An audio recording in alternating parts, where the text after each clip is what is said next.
Hey everybody, Roger Levin here with your Specialty Practice Pearl of the Week.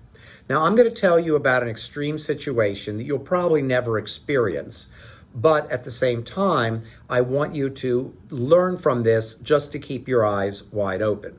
So it's okay to say, well, that doesn't apply to me. It's not okay to say, I have nothing else that could possibly be like this and never will. So I had an exchange with a specialty practice. A new specialist took over, and one of their staff members was actually telling referring offices to refer to the other practice she worked in.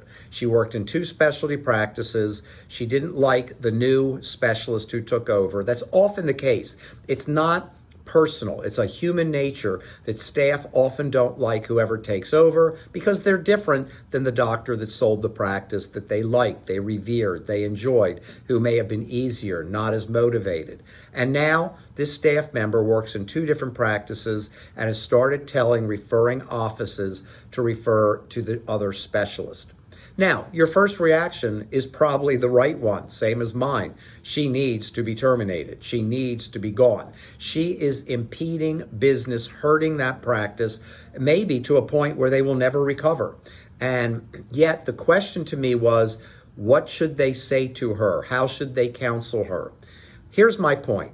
I love staff. I love people. I hope I'm a very nice person, and I hope that comes across in these pearls. I love doing this. I love being with people. That's been my career. But there are times where you have to draw a line. And one place I would draw a line, I hadn't thought about it before this particular case study, is if somebody is deliberately harming your practice. If you had a team member referring your patients elsewhere, or if you had a team member telling your referring doctors to refer elsewhere, they are harming your practice. Now, again, you might be ready to turn this off because you don't have this particular problem, but that's not the message.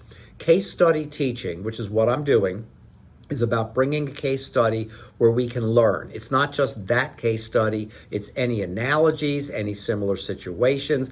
In this case, anyone who's harming your practice should not be kept on. You don't counsel and change that. You don't change that behavior or attitude. You have to remove it to protect your practice for the future.